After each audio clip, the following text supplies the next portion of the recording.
is JeiRonemo Thomas. I'm a student at UCLA and I'm a fourth year. I personally feel that the world needs more young Black organizers because I think even though in a broad stroke of generalization, like not everybody has a good perspective on life, I will say a lot of Black organizers and Black leaders, because of our personal experiences, have our head on straight and can really lead a movement, lead organizations, lead programs in the best way possible. And I think that's just something that needs to be reinvigorated across the board with any advocacy. Is just new life, new perspective, because that's the only way we're going to continue to make progress.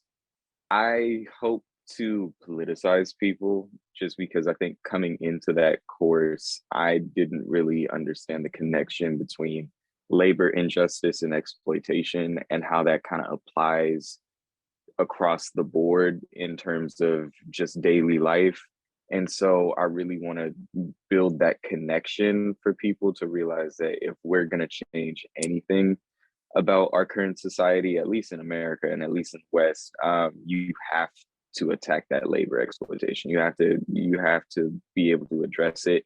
And also, I think what's really key from the course is the lessons that they taught about how to sustain a movement. And I think those sorts of things are what developed me as a leader, as I'm kind of coming into my own. And so I hope to really apply those lessons in a way where it's like, you're not just standing on a soapbox, you're reaching out to people, but the things that you're reaching out to them on and telling them about resonate. That I think those are the two biggest things. I believe that the next generation of Black organizers, they really need to be prepared for just the stakes of it all, because the more you learn about kind of the conditions we're in and the positionality that we're in, Black organizers really need to know that we can't fall behind on this. Like, this is probably whatever movements that manifest in the next couple of years, these are probably going to be the ones that need to be the most sound and be able to continue, because given how late stage we're in, like whether it's climate change or just the boring dystopia that late stage capitalism has us in, and in whether you're talking about racial relations, gender relations, advocacy on any of those fronts, you need people who are willing to commit, because if we keep on passing the buck, there's going to be a point in time where literally we can't pass it on anymore, because the consequences of it are going to be too dire. And so I think for the next generation, I really want to stress that we have to be the people who break the curse of, lackadaisicalness or just a sense of laissez-faire, because I don't think that the generations after us deserve that, and I don't think there's much more time to just keep on pushing these things off. Like, the change we're coming to a flashpoint where the change is gonna have to come, whether we like it or not. As an organizer, I think the world needs to understand that the matters that organizers are trying to advocate for, they're not, it's not intended to come off hotepi. It's not intended to just be corny.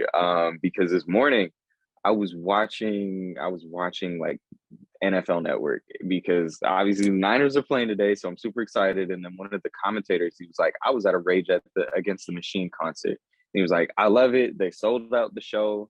Wooty wooty woo. But then he joked basically that there always comes a time in the Rage Against the Machine sets where they gotta stop and they gotta sit here and tell us, hey man, we gotta push back against the capitalist structure, and we have to stop selling weapons. And then he was just like, I don't want to hear that. Like he joked and he was like, I don't want to hear that. Like, get back to the set.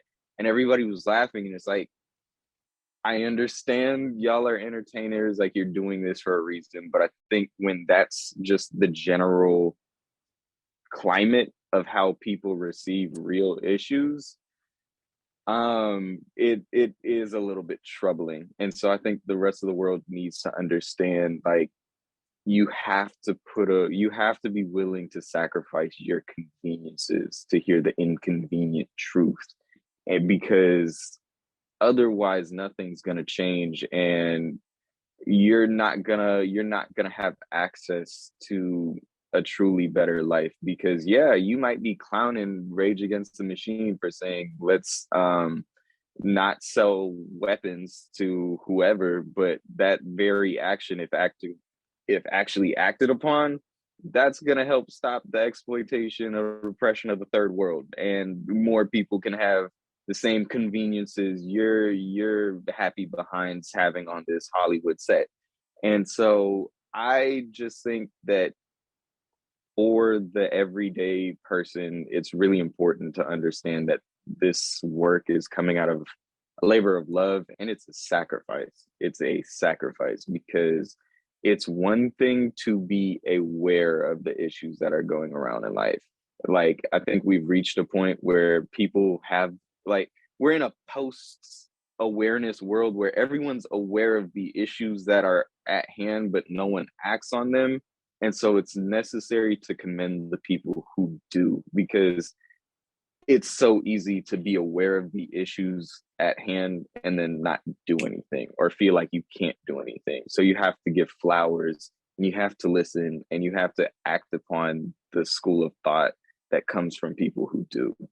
For one, just in my personal life, I really hope to have the end goal of being in a space where I can interact with the next generation directly. Like, I want to become a professor. I think that's something I reconcile with, and just understanding that it doesn't take some grandiose, superpowered individual to change the world. It's a communal thing. I just feel like in my personal life, I've seen so many people who have the power use it in the right way.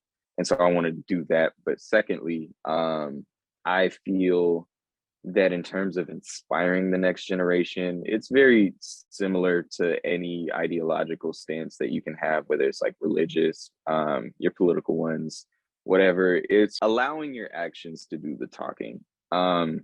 Because I think in contemporary society, everything has to be so clearly spelled out for everyone. Even though we're all mature, we're all intelligent beings, it doesn't have to be as patronizing as like, you have to do this thing, think my brother, let me give you a bean pie. Like, I think what's important is just walking with that confidence and letting your actions, your work in the community, actually helping people kind of provide a rallying cry. Because I've I've come to the personal opinion that a lot of assertions based on talking, they don't change people's experience, or they do not change people's opinion or perception on an issue. Like, if somebody does not want to get involved, they will not get involved. If they feel some type of way about the economic structure or labor exploitation, they're going to feel that way. Like, no matter how much you try to show that the facts are there and they do not care about your feelings or whatever. But I personally believe that experience is what changes people. And I think when you walk in the community, or you walk in your life and you help people, and you don't have to clearly spell it out for them, and you show that you're willing to help, you're showing that there are problems in this world that they might not have wanted to acknowledge. I think that in turn is what changes people for the better, not only ideologically holding stances, but acting on their new mature beliefs. Because people act on their self-interest, and so you have to show that their self-interest is in this. You can't talk it to them, like they have to live it. And I think living through the impact someone has, and obviously living through your own experience, all those things kind of can those are catalysts. Those are the more effective catalysts because yeah, in the past there have been like flashpoints. Take the uprisings in 2020 where it's like people there was a flashpoint, people got involved, and that was great. But I think to have a sustained sort of energy and drive for something, you have to turn that flashpoint into a passion, show that it's personal, and that not even personal in the sense that it has self-interest for you, but you're that it's impacting the very idea of like humanity. And so I would say I hope to in whatever work I'm doing, I hope to inspire in that way where it's like you can have these altruistic goals and that you can uncover the inconvenient stuff but work to better it for those who have been in a similar situation.